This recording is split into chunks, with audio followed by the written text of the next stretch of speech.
Hey, and welcome to the Short Stuff. I'm Josh, and there's Chuck, and we're here with Zippy, Mr. Zip, also known as Jerry, sitting in for Dave, who has nothing to do with the post office. And this is Short Stuff.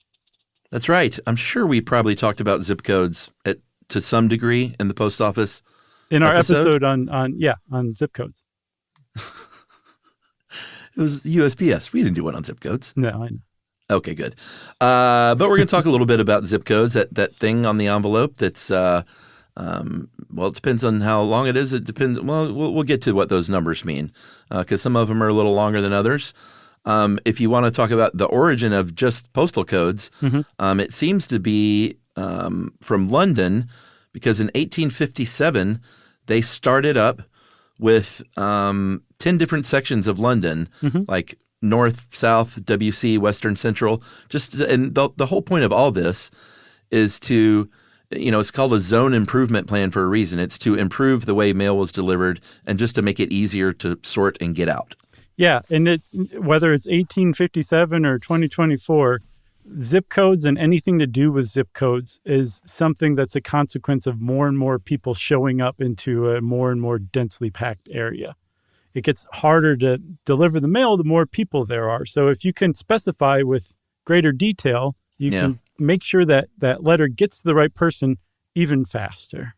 Because if you just put the address on there and throw it out into the street, it's going to take a while for it to get where it's going. Yeah. Well, that's basically what we did until July 1st, 1963 in the United States. We had, the street number and street and then the city and the state, and that was it. It feels like it would be very weird for my eyes to see an address without a zip code because we grew up with them. But, if you were around before 63, it's sort of like us with the area codes now on telephones. Like we grew up without area codes that you had to dial first too. Oh, yeah, for sure.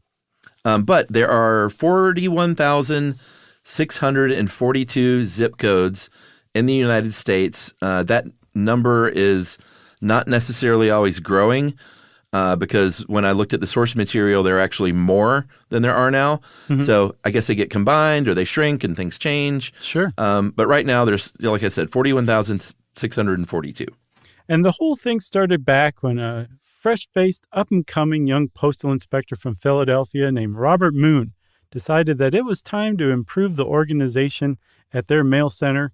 And Moon came up with a zip code for use in Philadelphia that was so sharp and so whiz-bang that the USPS totally ripped him off and fired him so that he couldn't tell anybody that they stole his idea. I don't believe that.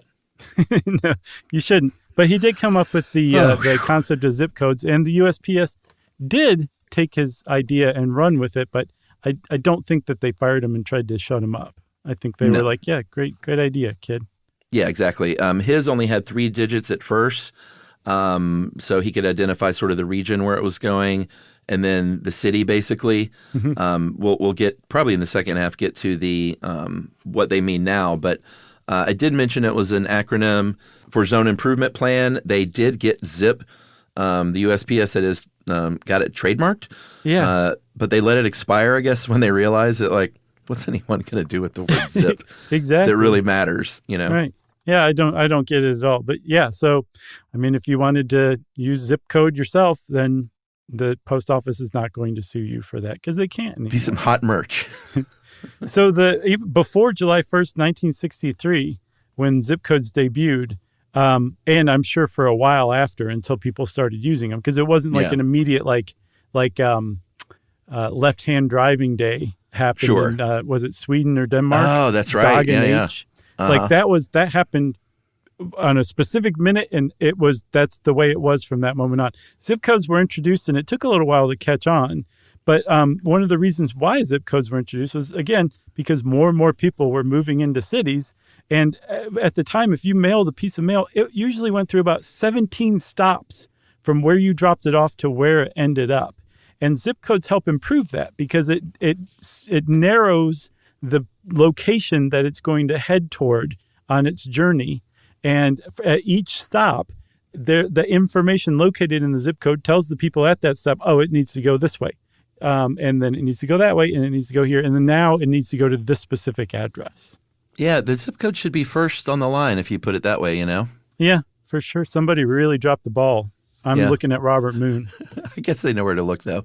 Like you said, no one used it a lot at first, and it had to gain steam. And one of the ways they got the PR team on it, the marketing team on it, and they had Mr. Zip or Zippy, like you kind of joked about Jerry, as a little character in the 1960s and 70s when they had new zip codes coming out. And they even had Ethel Merman do a commercial singing to the tune of Zippity Doodah to literally just sort of drive the idea that, like, hey, zip codes are here to stay, everyone. Get on board. Yeah. Honey, everything's coming around. What movie is that from? I want to say Airplane. Yes, it was Airplane. Somebody injected her with a sedative while she was singing. It was great.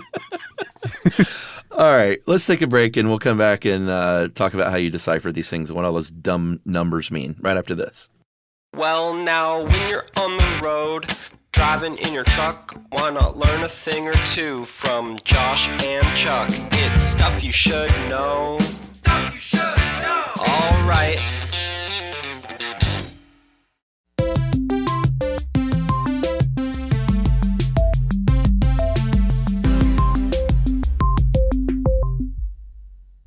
Okay, Chuck, it's time for the most contentious part of this short stuff. We're going to talk about deciphering those numbers in an American zip code, zone improvement plan code. Mm-hmm. The first number is pretty non-controversial. We're in agreement that stands for the national area. And there's 10 national areas numbered 0 to 9. 0 starts in the Northeast, probably in honor of Robert Moon. And then 9 goes up the West Coast, over to Hawaii, and up to Alaska. That's the first number. So wherever that first number is, it's going to hit a specific region of the United States. That's called the national area. Yeah, but you hit on it with region. That's the way people talk, and that's how people say it. Okay, that's the first number. What about the second number, the next two numbers? The next two numbers, they start drilling down even more. So the next two are going to be, that is specifically the region. Wait, but how can the first number and then the next two all be the region? Well, it drills down. You use that first number to get you to the general region, and then you go down to an even smaller region in the next two numbers. Yeah, also called a sectional center. Yeah, the SCF. right there on our page. And then the sectional center can also be like a large city itself. Yeah. So sure. 9 is like California, and 02 is Beverly Hills. Maybe Los Angeles. Because the 10 would be the next two numbers. That's the actual post office that serves that area, or group of post office that serve that delivery area. Yeah. And again, it all depends on how big of an area you live in, because once you get to the +4 system, which came about in 1983, you're drilling down even more depending on how big of a place you live. The first two numbers of that +4, which is separated by a dash from the initial 5, the street or building. And then on the second or the last two numbers of the +4, it can even go down to the side of the street or the floor of a building. So pretty cool. As you'll see, if you have a building big enough, you will have your own +4 potentially with what floor of the building that letter is going to go to. Yeah. In other words, the United States Postal Service knows exactly where you are. That's right. And there are plenty of buildings with their own postal code, including, I guess, the champion of them all, which is the White House, that has 2 zip codes. Yeah, beat that. You can't do it. Apparently, the president's family, their personal private mail, has its own zip code. And then there's the regular one for the White House. That's right. Not just the White House. There's also, like you said, individual buildings. If it's a building big enough, it'll have its own first two numbers of a +4. My friend, there are buildings so big that they have their own zip code itself. Yeah. I mean, the Empire State Building, obviously the World Trade Center had its own zip code. Mm-hmm. Saks Fifth Avenue in New York City even has its own zip code. Yeah, because sometimes it's not just big, it's important or illustrious or glamorous in the case of Saks. Burning Man, this might be the fact of the show for me. Uh-huh. The Burning Man Festival has its own zip code while it's for 2 weeks out of every summer. Yeah, pretty cool, huh? 89412.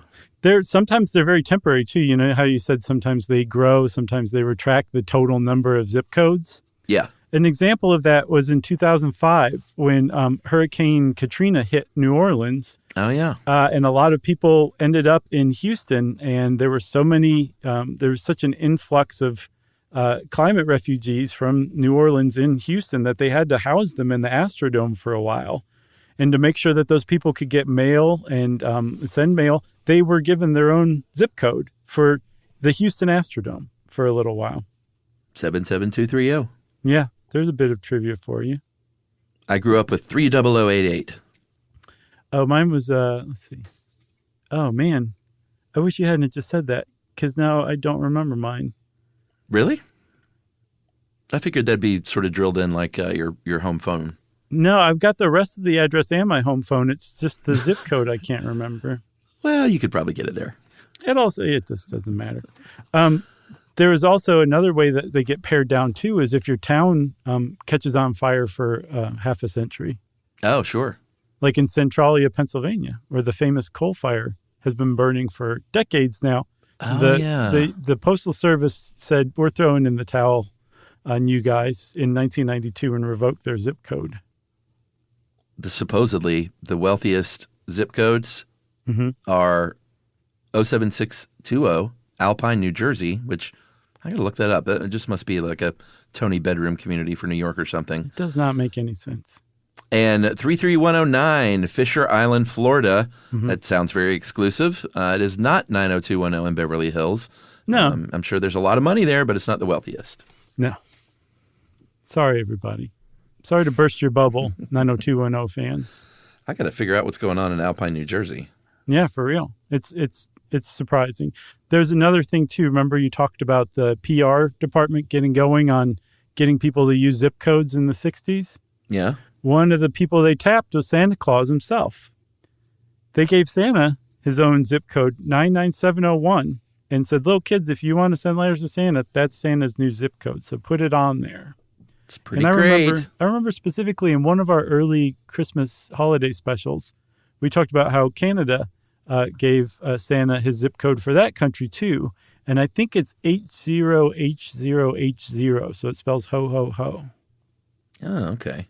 Mm-hmm. So, by the way, in real time, I just looked up Alpine, New Jersey real quick. Okay. Fewer than 2,000 residents, but they're all rich.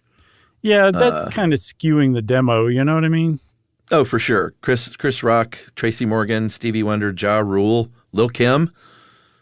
So I thought it might be like Elon Musk lived in that county and that was the only person or something, but it must just be a very limited number of people and they're all loaded.